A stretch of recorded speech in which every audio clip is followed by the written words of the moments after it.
Panahon ngayon guys, ang mamahal pa rin ng mga bilihin. Ito guys, sample, ito namang manok na to. Dati bili lang namin dyan $8, ngayon nasa $17 na. O, tignan mo naman tong bigas na to guys. Dati ang worth nito, hulaan nyo guys kung magkano na magtototal ngayon. Ang worth na niya ngayon, $27.99. No name na to guys ha. Usually binibili namin to mga $10.99 lang before. Hulaan nyo guys kung magkano na yung presyo ngayon. Ang presyo ngayon guys nasa $16.99 na. How's it going guys? Yan, napakaganda ng panahon ngayon. Napakataas ng araw. And today lalakad tayo at pupunta tayo sa Barrington. Samahan nyo kami. Yun oh, init dito ko sa sasakyan oh.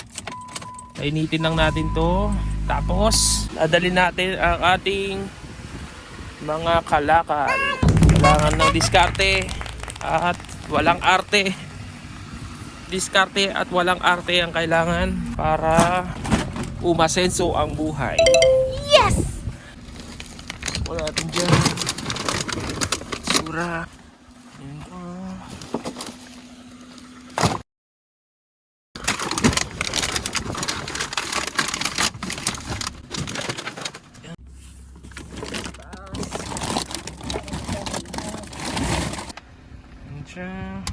A few moments later. So yan na, lagay na natin lahat sa loob. Ganito dito guys. Talagang tsaga-tsaga lang para may pambili tayo ng grocery. And maya maya lalakad na tayo, alis na tayo. Dito na si Darlene. Say hi ka naman sa vlog natin. Hi! Wala si Melo ngayon kasi kita nyo naman punong-puno ang ating sasakyan. So hindi ko makikita ang nasa likod. Kaya safe tayo dapat sa driving natin for today. Yes! And tara guys, let's go. So ayan guys, nandito na tayo sa depot. And meron silang customer. Mahirap ang buhay ngayon dito guys. Mahirap makahanap ng work. And as of right now, wala kasi kaming work. Walang trabaho sa company. Kaya Sa bote na lang magtatrabaho. mga ganitong stuff yung minasikaso namin ni Darlene. So buhay bote. Hindi buhay Canada guys, buhay bote tayo for today. And itong mabibenta natin, magagastos lang natin din sa pang grocery. So talagang tsaga-tsaga lang. And ganito lang talaga ang buhay. Talagang sikap para magkaroon ka ng sarili mong pera. Rinig nyo guys, mga bote-bote nagtutunugan sa labas. And itong sa atin bilang naman na to, so di na kailangan bilangin. Can you hold it? Okay. Bana. Can you hold it? Wow!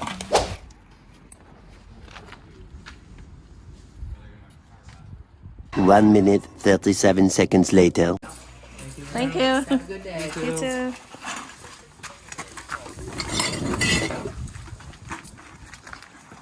$28.75 in total.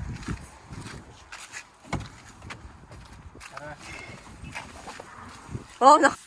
So yun, naka $28.75 tayo. Meron tayong plastic na doon sa bahay. meron pang dalawang plastic na natira sa bahay. Mga almost nasa magkano din yun no? Almost mga nasa $12 din yung natira. And pang dagdag gastos din at pang dagdag grocery din namin. Pambili ng bigas, yan, ganyan. Nakakaraos naman kahit pa paano ang buhay natin dito sa Canada. And okay ba yung pagbibilang natin kanina? Yes. Actually itong vlog na to same day din pero different vlog. Yung other vlog ko guys, kung interested kayo na panoorin yung vlog na yon, yung tax refund naman, more on tayo, accepting money for today.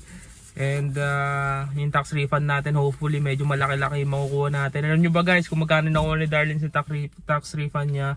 1.3. Oh, nasa 1,300 yung tax refund niya. Pero supposed to be dapat $300 lang. And ang nangyari, meron kasi kaming gasto sa mga dental check-up niya. Kung nanonood kayo sa mga vlog natin, nakita niyo naman na lagi tayo nagpupunta sa dentist niya. Kaya yung mga ginastos, portion ng mga ginastos natin doon is nabalik through tax refund nga guys. Kasi pinasa din natin siya kasabay nung all income niya the whole year, guys. So this time pupunta naman tayo sa grocery. Pakita ko din sa inyo kung gaano nakamahal yung mga bilihin ngayon dito sa lugar namin, guys, no. Kung nakikita nyo nga yung mga vlog natin for previous vlogs natin, guys, is yung mga price doon, guys, sobrang layo na ng price. Like for example, mamaya pakikita ko sa inyo, guys. Babiyahe lang tayo and tuloy natin tong vlog pag nandun na tayo sa grocery stores, guys. Let's go. 1 minute 37 seconds later.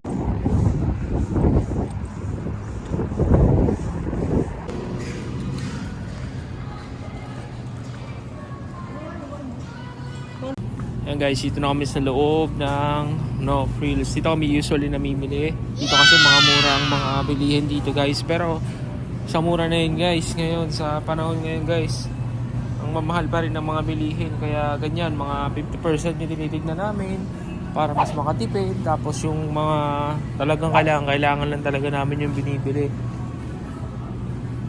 Ganun talaga, tipid-tipid din pag may time, lalo na pag walang pasok. Ito, guys, dati to bili lang namin sa kanya $2. Ngayon ano na siya, $2.29. Ito yung silken, yung isa firm, $2.29 na. Mahal na siya. Mahal na siya. Ito namang manok na to, dati bili lang namin dyan $8.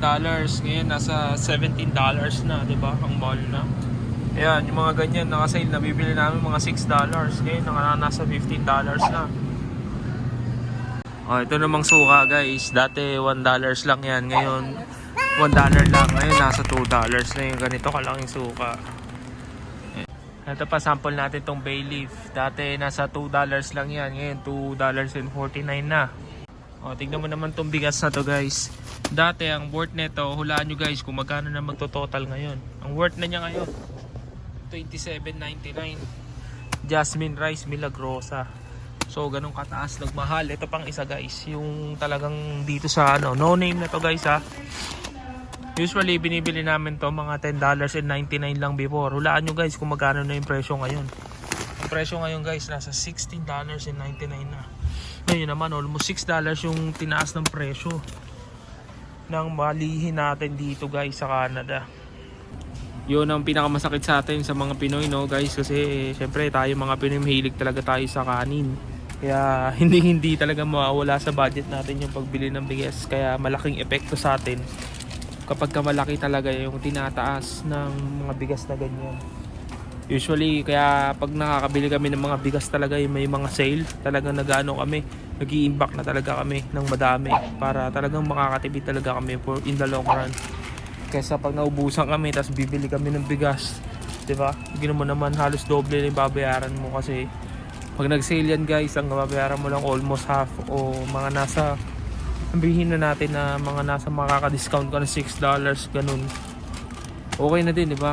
Eh nakakuha na din si Darlene ng iba pang mga bilihin natin, guys. So maya babayad na tayo.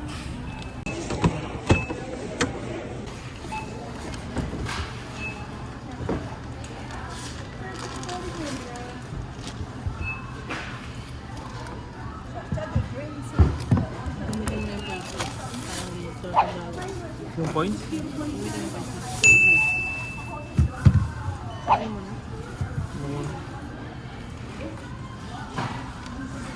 So yan, guys, natapos na tayo for today's video. And ito nang nabili natin sa No Frills. Umabot siya ng $20. Kumbaga ngayon kasi almost lahat ng mga nakuha namin is on sale. Kaya medyo nakatipid tayo ng konti. And yan, biyahe na tayo pa uwi, guys. Alam nyo ba, itong ano na to, yung 30 eggs na yan, guys, is nasa $10 or $11 na. Itong mga nabili namin na to sa No Frills is nasa $17. So yung total ng grocery shop natin for today, guys, is nasa, sabihin na natin $28. Yung pinanggas din natin nung yung nakuha din nating pera galing doon sa bote, guys, binili lang din natin ng grocery. So ganoon talaga dito, no? Talagang diskarte lang tayo, guys, para meron tayo pambawas o pambili pa ng pagkain natin, guys. Eh paano kung tinapon na lang namin yun, no? Hindi na namin kinuha yung bote na yun. Hindi sana nag-additional kami na gastos sa amin sa bawas sa budget namin guys, no. At least yan nang may menos kahit papano. So yun guys, dito ko na lang tatapusin yung vlog natin for today. And I hope na kita-kita tayo ulit sa mga susunod na video natin. Say hi ka naman, kahit na mukhang natatay yung kutis mo kanina. Kasi nakasando guys eh. Ngayon kasi ano pa lang ngayon, spring pa lang, patapos pa lang yung summer. Masalad na eh. Patapos pa lang yung winter. Pero kasi napakaganda ng araw, parang ang tagal namin di nakita yung araw. Kaya ako dito bakit nag-t-shirt tong loka-loka na to guys. So yun guys, kita-kita tayo ulit sa susunod na vlog. Ano magsabi? Have a good one. Ting!